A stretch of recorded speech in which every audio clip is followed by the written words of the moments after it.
There's no better place to be except here on Signature TV and watching Southeast News. Welcome to the Maiden Edition. In the headlines, Nigerian youths missing, especially in the Southeast, as the international community celebrates youth. Still in the Southeast, where we belong, you'll discover that the youths have 70% of the population, and that number is under 30, and 42% is under the age of 15.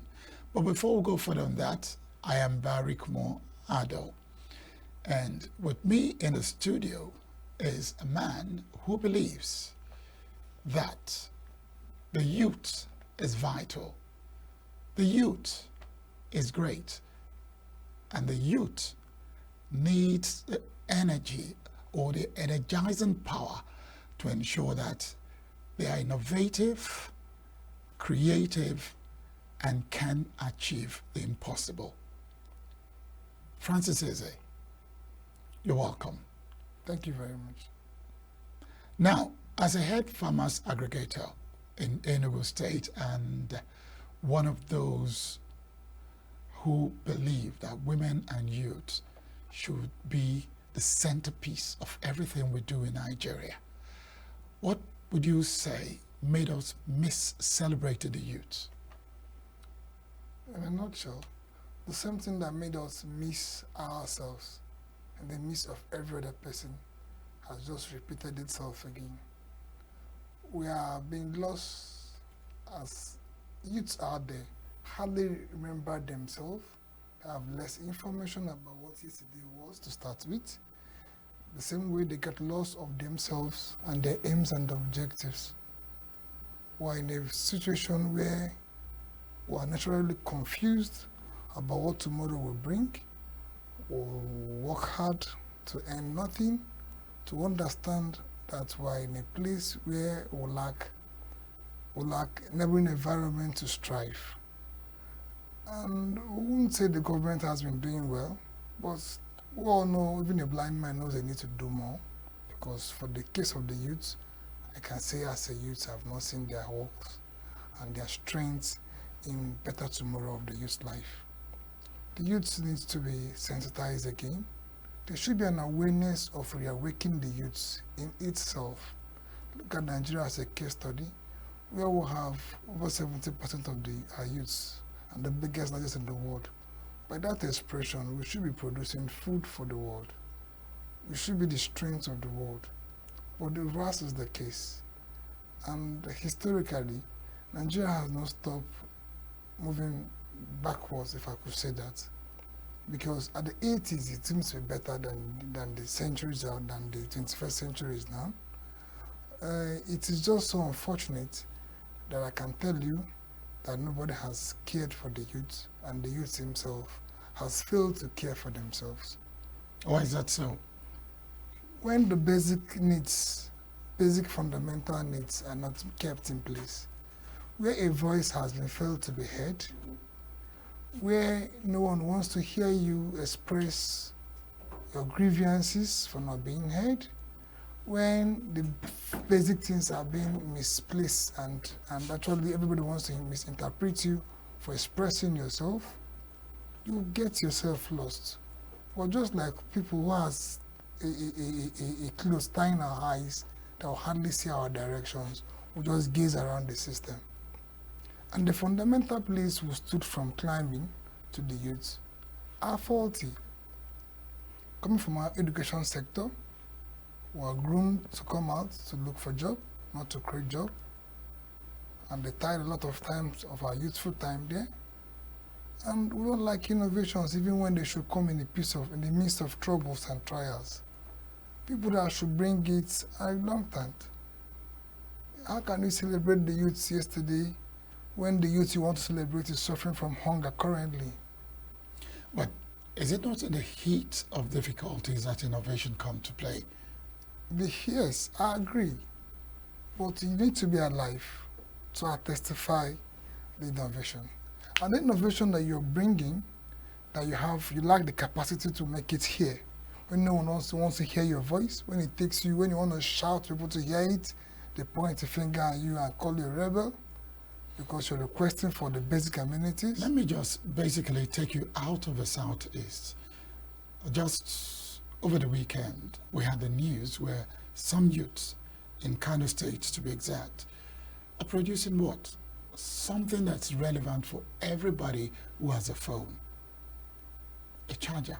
Yeah. In the same midst of difficulties. So are we saying that in some part of Nigeria, we have taken a back seat, only looking at the difficulties, but not looking at how to surmount those difficulties, thinking creatively and innovatively? Not really. I beg to differ. There are always a good news in the midst of everything, but the percentage is slow. You know, when you have talk about innovations and things like this, when the elite introduce it, the world will follow.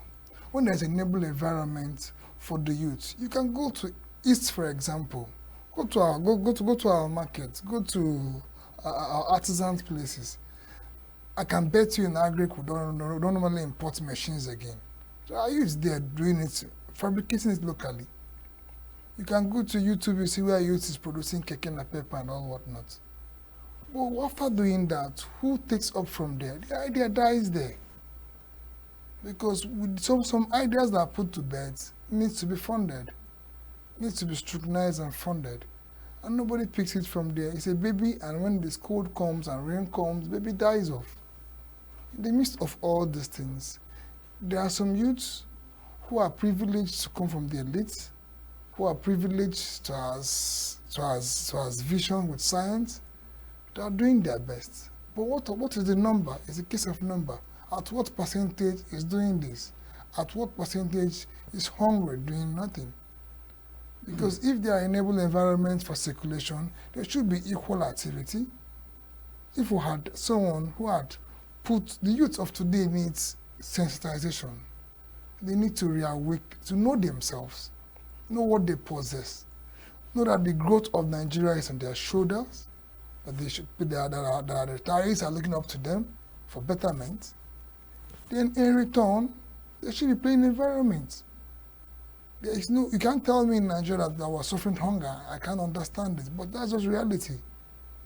Because if every youth has a space of garden in the back of his house, when I was born, I was growing, we had garden in our house. We don't be demanding the groceries for everything. So why did we miss the way? The process gets faulty.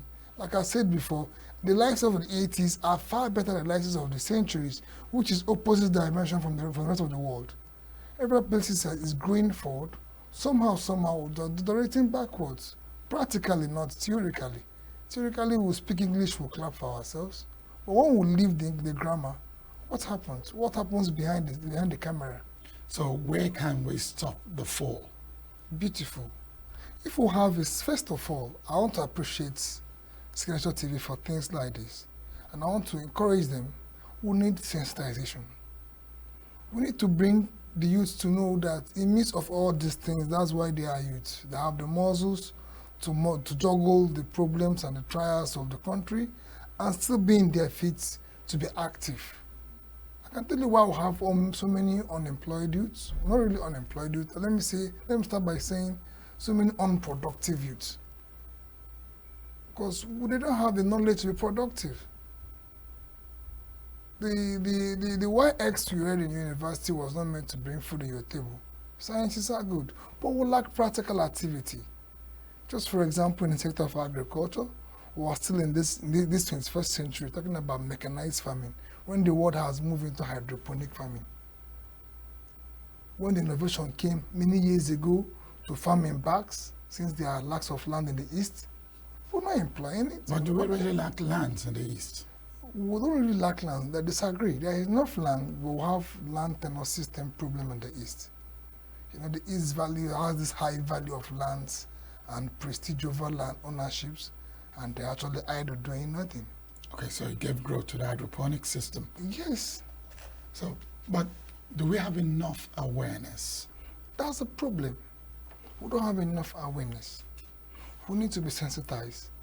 There are basic things I believe should go back to our school curriculum from secondary school days.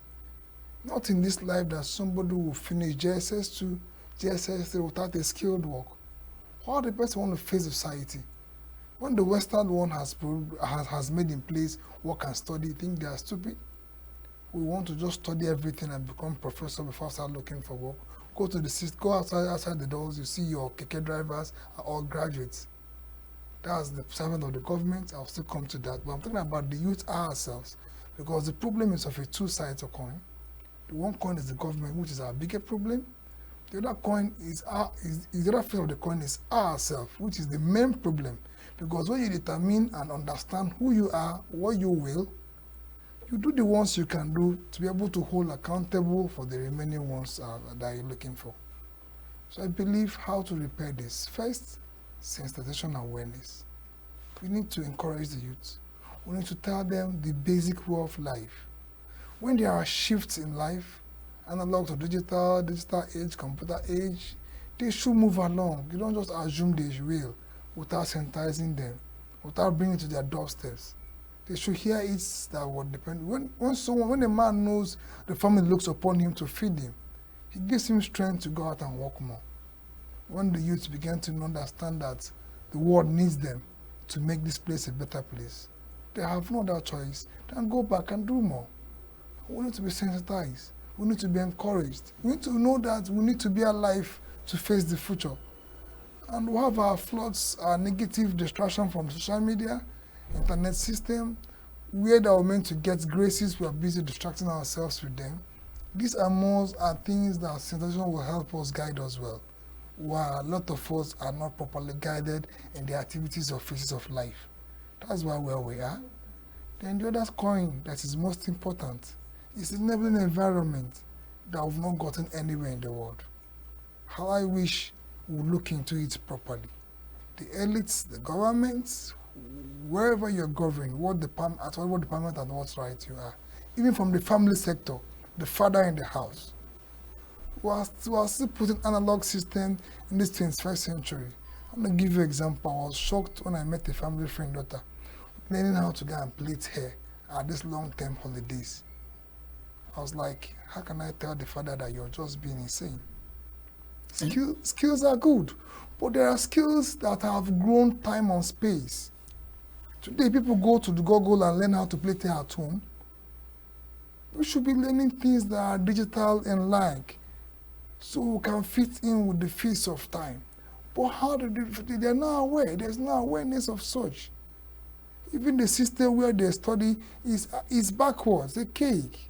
How can we using the same thing that we've used in decades of years and has done nothing while still making use of it? So let's take you back a bit, because we are looking at now various ways of changing the narrative for the youth. And if it happens for the youth, definitely it's going to be better for Nigeria. Exactly. You've noticed that the theory and practice in the education system is not impacting positively on development. Currently. What have you done with your NGO to change that narrative? Have you gone to, for example, the Ministry of Education to make a case to show that if we continue to tow this path, even in the next 10 years, we'll still produce graduates that cannot stand on their feet anywhere, with enough statistics to prove your point? Yes. Have you done that? Thank you very much. Currently at VNV, Vital Vibrant Youth and Women Initiative, it's a house for the youthful mind and the youth itself. We've not gone to Ministry of Education because I will believe you cannot change the system from one set. And people has pointed to the system what they should do, they didn't do it. So what we're doing currently, we're growing a program we call Door to Door Catch Them Young in Agric for the youth in the universities, where we approach the rectors. We're writing off an agreement, a memorandum with some universities. I don't want to call their name on air because I've not signed yet. We're telling them, fix us in your curriculum. Let's take the burden and train these people into agric as a business, not even as a culture. We have introduced crowdfunding. Your small 10,000 gives you a beneficial hectares of agric and cassava production. We're pushing into vegetables farming, hydroponic activity.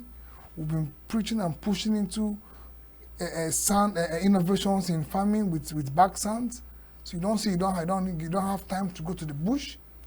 That small portion space, even in your room, beside your window outdoor, can give you enough cucumber to keep you healthy, can give you enough garden. You don't go to the market to buy vegetables you use in your kitchen. It's a culture we need to put. If we understand at the tender age, as they're learning how to read and write, they are learning that I should provide basic amenity for myself legitimately. Believe me, the other system of the brain that has been dead, that has been used to depending on receiving points, will start activating and creative and bringing income and betterment to the country. So we're doing that currently, and we're bent to meet every universities. It's a very sweet and pleasant program. It's because it's crowdfunding activity. Glory be to God, we are done with our partnership with BOA, Bank of Agriculture, who is willing to help them because the hunger is a problem. There's a popular saying that says a hungry man is an angry man. So when there's food on your table, when you have this conviction that it's food on my table, you do more better in learning whatever you're learning. But it's not just about food, it's not just about farming. There are production, there are processing, there are packaging, there are marketers. And apart from this, 5 years ago, we won a program, we do skill acquisition program, where we train over 5,000 youths in different sectors of skills. We did in fabric design, sewing, fashions. We did in barber salons, hairstylists, and all whatnot. These ones we did for secondary school people. We believe that is when you should have this. When I was growing, I was convinced that my elder sisters never went to a shop to plait their hair. Their friends played them. They interwoven themselves and played their hair. That's at that time there is a under home economics in primary schools. They have skills when they learn how to plait hair in the school. They learned it there. It helped them. But today, what is it in the curriculum? It has been taken off. So you're calling for a review of the school curriculum. God bless you. And a practical way where students fills the practical business sector. After the grammar, let them have a feel, just like what will happen in the Western world when you're allowed to work and study. You can start, everybody should start from where they are to start doing something. Okay.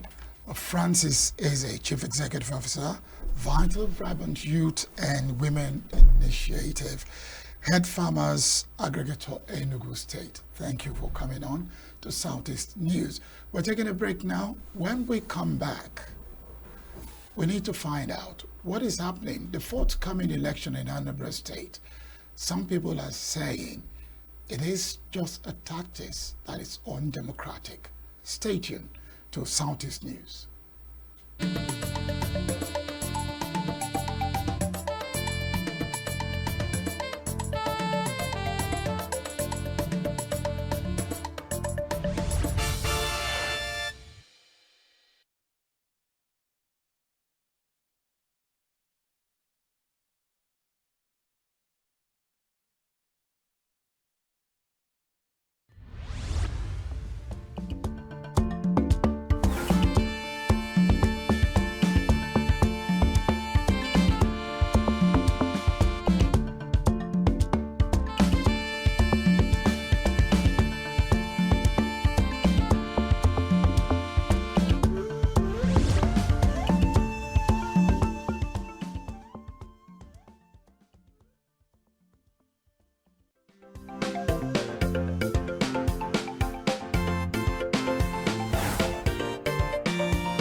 Welcome back. We told you about the claim that Anambra State's local government election scheduled for 28th of September is a plan not to be inclusive, but we'll hold that story for now.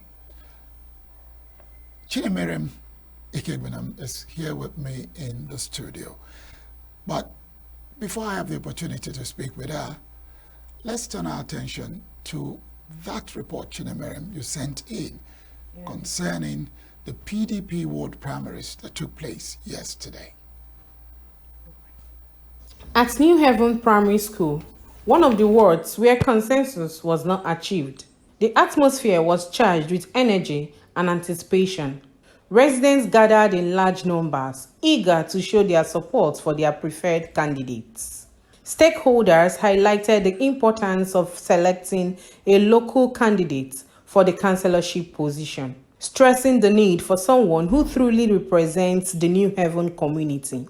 Tony Nwachuhu, a prominent party stakeholder, noted a significant shift within the party in New Haven Ward 10, describing it as a revolution that could have a profound impact on the party's future. He emphasized that this change should not be overlooked by the state government. Before now, the party doesn't enjoy this type of support base, membership turnout. The party doesn't. It was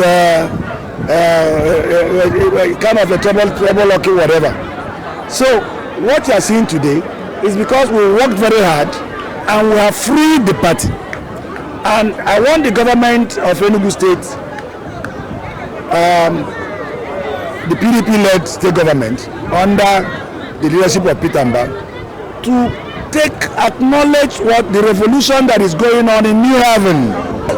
Because the people in New Haven want a person that is staying in New Haven. You can't be in a peninsula or GRA or Ababa. You come and via election in New Haven, which people do not accept. We want a person that belongs to New Haven, that can stand for the New Haven. In case of our next election, the person can mobilize for the PDP and know that the person has a people that wants him to be there. Last week we had a meeting with the governor. He asked us to go to the ward. We should do a kind of selection, nomination, and where we didn't do that, the contestant refused to do that, what we should do is to come to the field and do the election. That is the more reason why we are here. So we are going to start the Congress by doing option A4. The four contenders each took the stage to outline their intentions and plans if elected. For years now, New Haven have been organized, and for now, the way they are treating people in New Haven, we want to organize New Haven so that we will become one.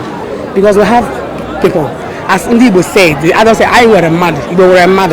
And every hand about Kawaii, so I stand the slogan of Kawaii, because men have been going on these things for 21 years. And now this time I say Kawaii. I have 6 agendas as my manifesto: security, education, drainage system that is bad, healthcare, roads, road maintenance, and street lights. To make sure that New Haven is a center of attraction in Enugu North.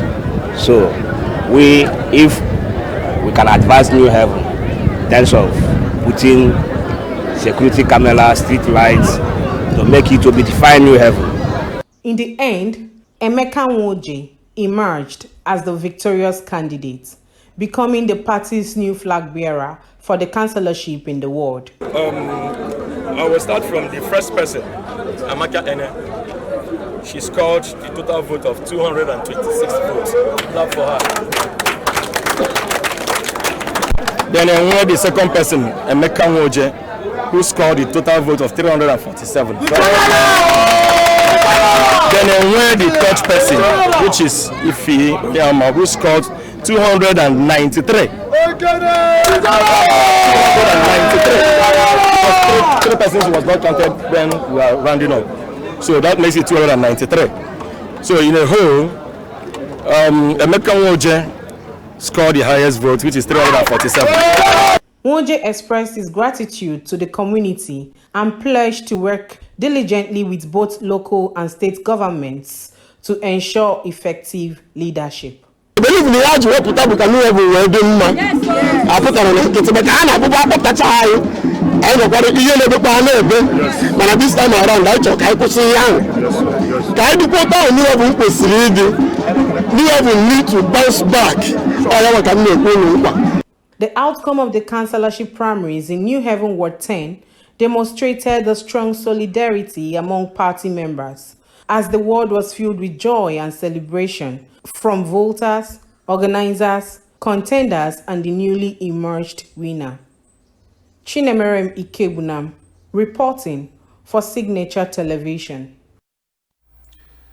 Chinemerem, we've listened to your report, and I noticed that there is this claim that there is a silent revolution within party faithful to turn things around so that progress can come there. Yes.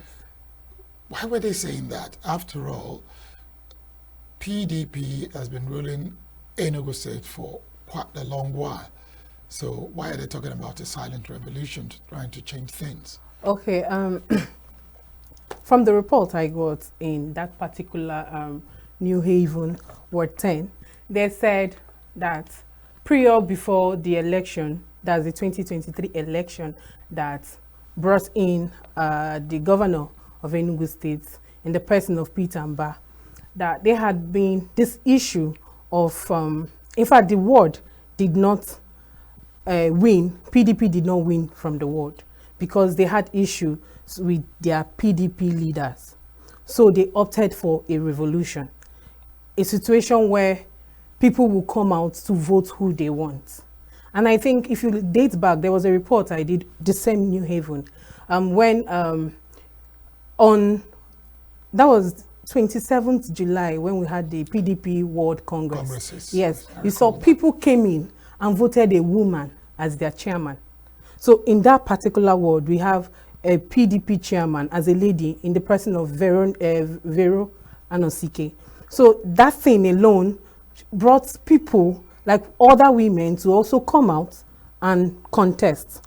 So they believe that the ward is actually going out to bring out people that understands the plight of the New Haven people and also that understands their yearning in the sense of development in that area.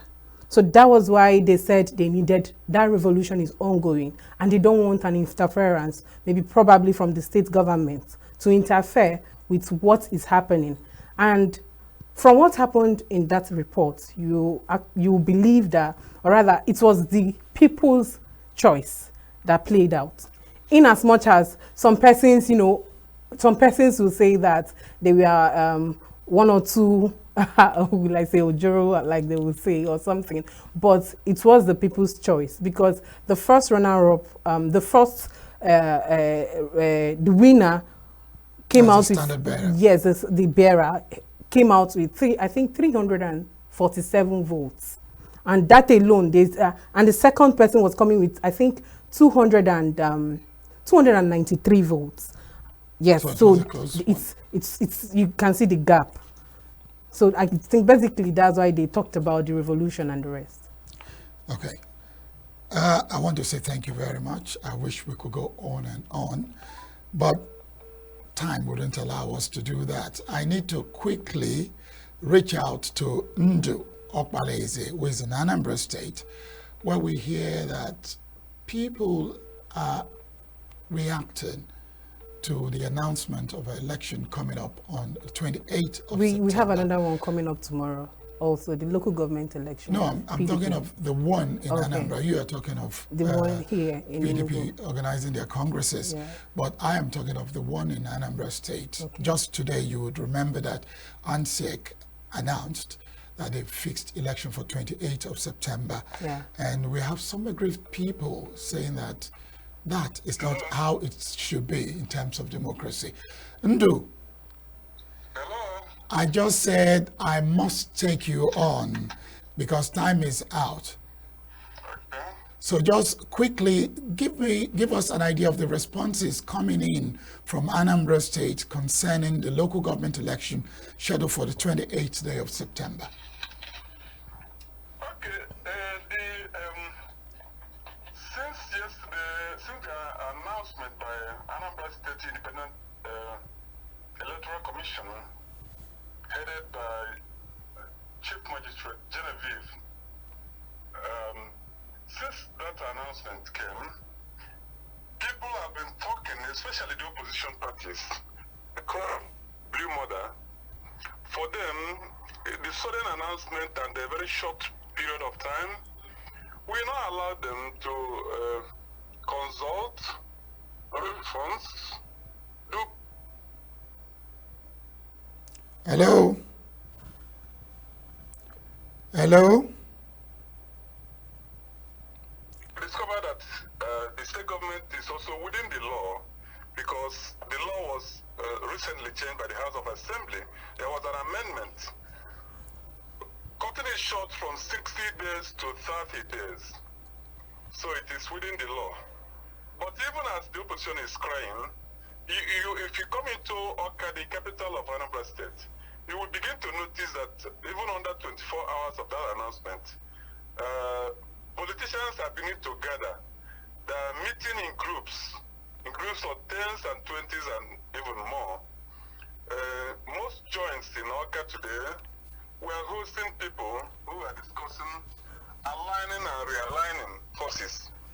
That is exactly what is happening. So activities are beginning to pick up to the extent that I want to say hundreds of people are beginning to show interest in picking the forms for councillorship and chairmanship of local government areas. Thank you very much, Ndu.